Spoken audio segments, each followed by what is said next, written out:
আর মৃত্যুর পরে কবরে কোনো প্রশ্ন ছাড়াই তাদের জন্য জান্নাত নির্ধারণ করে দিবে। কিছু মানুষ রয়েছে যে মানুষগুলোর কবরে কোনো প্রশ্ন করা হবে না, তার মানে ডিরেক্ট জান্নাত। আরো জোরে বলেন, খুশির খবর না? খুশি। শুনেন, পরীক্ষা দিয়া পাশ করা আর একটা হচ্ছে পরীক্ষা ছাড়াই পাশ করে ফেলা। পরীক্ষা ছাড়াই পাশ করা, এটা কোনো হিসাব নিকাশ নাই, ডাইরেক্ট জান্নাত। সুবহানাল্লাহ বলেন। এরকম আল্লাহ রাসূল সাল্লাল্লাহু আলাইহি ওয়াসাল্লাম 7 শ্রেণীর মানুষের কথা বলেছে যাদের কবরের জিন্দেগিতে কোনো প্রশ্ন হবে না। মারা গেছে, দাফন হয়ে গেছে, আল্লাহর পক্ষ থেকে ঘোষণা হয়ে গেছে, ফায়ুনাদি মুনাদিম মিনাস সামা, আকাশ থেকে আহ্বানকারী আল্লাহ বলবে, ওই ফেরেশতারা কি হয়েছে? আমার বান্দার উপরে আমি খুশি আছি, ফাআফরিশু মিনাল জান্নাহ, তার জন্য জান্নাতের বিছানাটি একটু বিছিয়ে দাও। জান্নাতের বিছানা বিছিয়ে দিল। এবার বলতেছে, আল্লাহ জান্নাতের ঘরটার লেগে কত বড় দিমু? আল্লাহ সুবহানাহু ওয়া তাআলা বলবে, ওর দৃষ্টি যত দূর যায় এর জান্নাতের ঘরটা তত বড় বানায় দাও। শুনেন, দৃষ্টি তো মিনিমাম 1-1.5 কিলো যাইতে পারে যদি ফাঁকা জায়গা হয়, যায় না? দূরে যাইতে পারে। কক্সবাজার সমুদ্রে যারা গিয়েছেন, এ পাশ থেকে ওই পাশ তাকাইলে মনে হয় খালি সমুদ্রের সাথে আকাশ মিলে গেছে।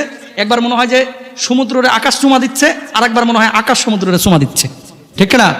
এই যে এত বিশাল বিস্তর এলাকা, আপনার দৃষ্টি যত দূর যাবে আল্লাহ বলবে যে এর জান্নাতের বাড়িটা তত বড় বানায় দে, এর ঘুম পাড়ায় দাও। সুবহানাল্লাহ। তারা কারা? দেখেন, 1 নম্বর আল্লাহ রাসূল বিশ্বনবী সাল্লাল্লাহু আলাইহি ওয়াসাল্লাম বলছেন, ইসলামী রাষ্ট্রের ভূখণ্ড বা সীমান্ত যে সমস্ত সেনারা পাহারা দেয়, এই ভূখণ্ডকে রক্ষার জন্য যারা জালেমের হাতে, আততায়ীর হাতে যারা শহীদ হয়, আল্লাহ রাব্বুল আলামিন এই মানুষগুলোকে কবরের জিন্দেগিতে কোনো প্রশ্ন করবেন না। বলুন সুবহানাল্লাহ।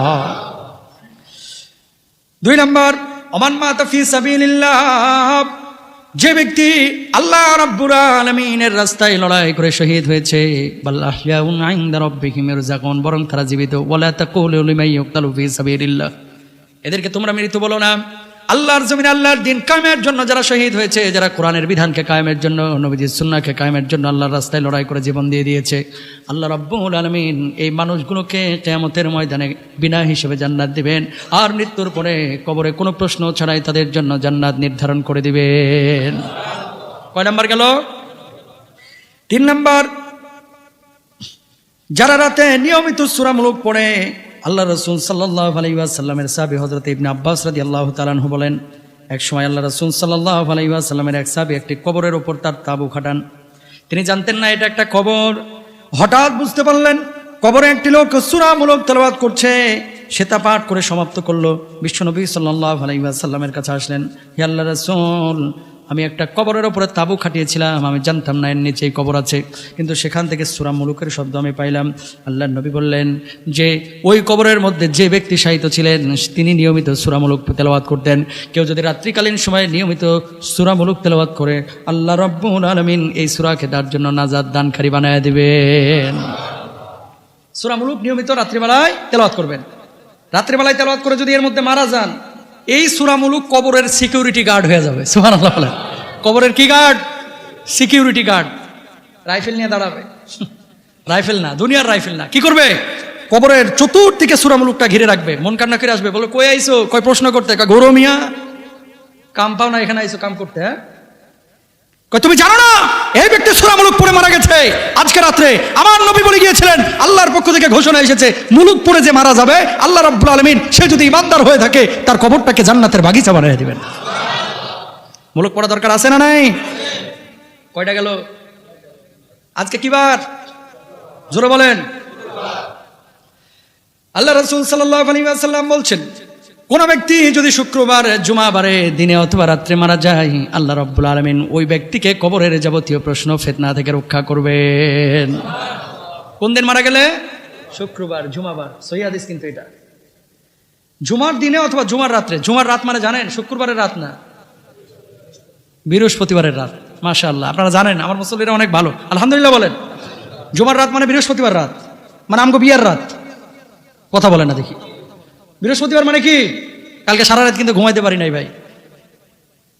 আমি তো থাকি 8 তলায়, লিফটের 8 না, লিফটের 7, মানে 8 তলায়। সামনের 5 তলা বিল্ডিং এ পুরো লাইটিং করছে। আর আগে কিন্তু গান বাজাইতো, এখন গান কিন্তু বাজায় না, খালি ঢুস ঢাস আওয়াজ হয়, ঢুস ঢাস। কথা বলেন না কেন? আগে কিন্তু গান বাজাইতো, এখন কিন্তু খালি কি যেন বাজায়, ঢুস ঢাস আওয়াজ হয়। আর ভাই এমন আওয়াজ হয় যেন নিচে ভূমিকম্প হচ্ছে। অনেক তদন্ত করে গবেষণা করে এমফিল করে পিএইচডি করে সকালবেলায় আমি জিজ্ঞেস করিলাম এক চাচাকে, চাচা এখানে কি হইয়াছিল? তিনি বললেন এখানে কান ফুরানির অনুষ্ঠান হইয়াছে। বোঝেন নাই কথা? আর বিয়ার অনুষ্ঠান না, কান ফোড়ানির অনুষ্ঠান। তাই এরকম গান বাজনা, চারতলা বাড়ি, পুরা লাইটিং, নিচে গরু মরু জবাই করা অস্থির। চিন্তা করলাম কান ফোড়ানিতেই এত ঠেলা, এই বেটির বিয়ার সময় হইব কি জ্বালা।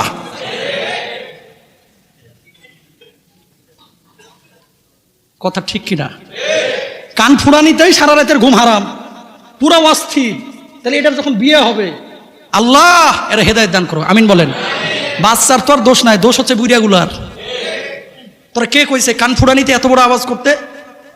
সারা পৃথিবীর বুকে এত আইন আছে, বাংলাদেশেও হয়তো বা আছে, বিশ্বাস করেন এই জায়গাটায় কেউ প্রয়োগ করতে পারে না। কই একদিনই তো, আরে কত মানুষ তাহাজ্জুদের নামাজ ফজর পর্যন্ত পিটাইছে, ফজর পর্যন্ত। কানের মধ্যে যে ভাইরাস হবে না, তখন আবার হুজুরের কাছে দৌড়াইবে পানি পড়ার লেগে। কথা বলেন না কেন? এখন এগুলো করবে, মানুষের মনে কষ্ট দিবে, আর হুজুরের কাছে দৌড়ে আসবে কখন? যখন ভাইরাস ঢুকবে। আল্লাহ হেদায়েত দান করুক। এই সমস্ত মুসল্লিরা ভাইরা আমার, আপনাদের কাছে রিকোয়েস্ট, গানের যদি এত শুনতেই আপনার মন চায়, ঢুস ঢাস আওয়াজ যদি এতই ভালো লাগে, নিজের লুঙ্গির নিচে দিয়ে রাখেন বক্স। আল্লাহ দোহাই লাগে অন্য মানুষের কষ্ট দিয়েন না। কথা বলেন না কেন? আপনি জানেন আমার মাথায় মুকুট দিয়ে মারলেও এত কষ্ট হইতো না, সারা রাত যে কষ্টটা হয়েছে। শুধু আমার বলে না, এরকম অনেক মুরব্বী আছে যারা সহ্যই করতে পারে না, এদের কষ্ট হয়েছে, ঠিক না? তো আপনি আর একজনের কষ্ট দিয়ে নিজে ঢুস ঢাস কি কয়? এটা ডিজে না কি মনে হয় কয়? হ্যাঁ ডিজে।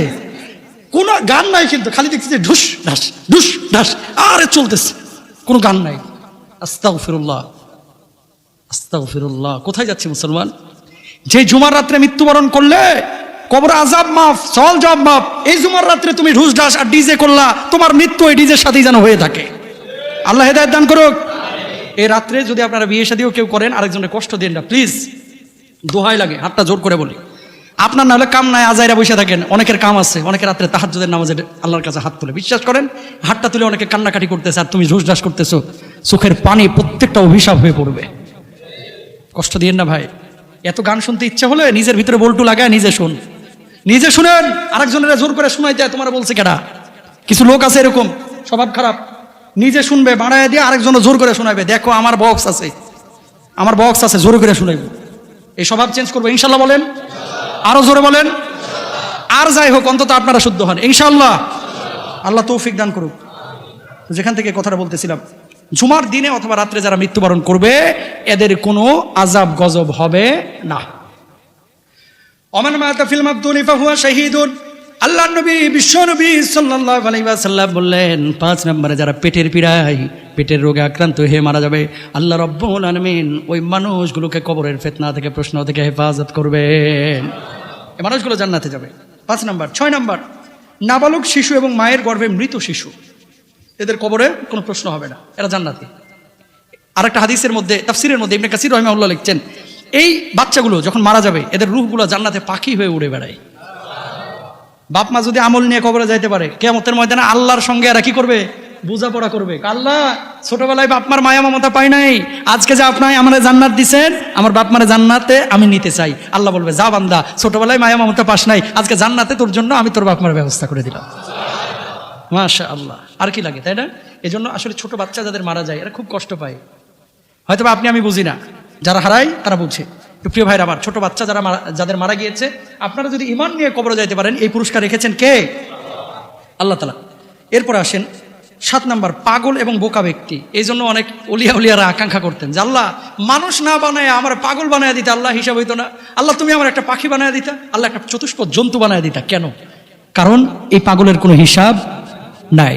এদিক থেকে আপনার আমার চাইতে ওরা কিন্তু আগে রয়েছে। কথা বলেন না কেন? পাগল আপনার আমার চাইতে আগে আছে। মানুষ যাদের সুস্থ মস্তিষ্কের নিয়ামত আল্লাহ তাআলা দিয়েছেন, এদেরকে যেমন জিজ্ঞাসাও করা হবে, হিসাব নিকাশও হবে, এদের প্রতিদানও হবে অনেক বড়। কিন্তু এই পাগল, তারপরে আপনার বোকা, কিছু বোকা ব্যক্তি আছে না, পাগল না কিন্তু দুনিয়ার কোনো তালি নাই ওর। ধরেন বলছেন যে তুই একটু ফ্যান্টাসির ওখানে যাতো, এই জিনিসটা নিয়ে এই হাঁটতে হাঁটতে গেছে উত্তরা 10 নম্বর। আছে না এরকম? খালি ভুলে যায়, মন ভোলা বোকা ব্যক্তি, এদের কোনো কি হবে না? হিসাব হবে না। আলহামদুলিল্লাহ বলেন।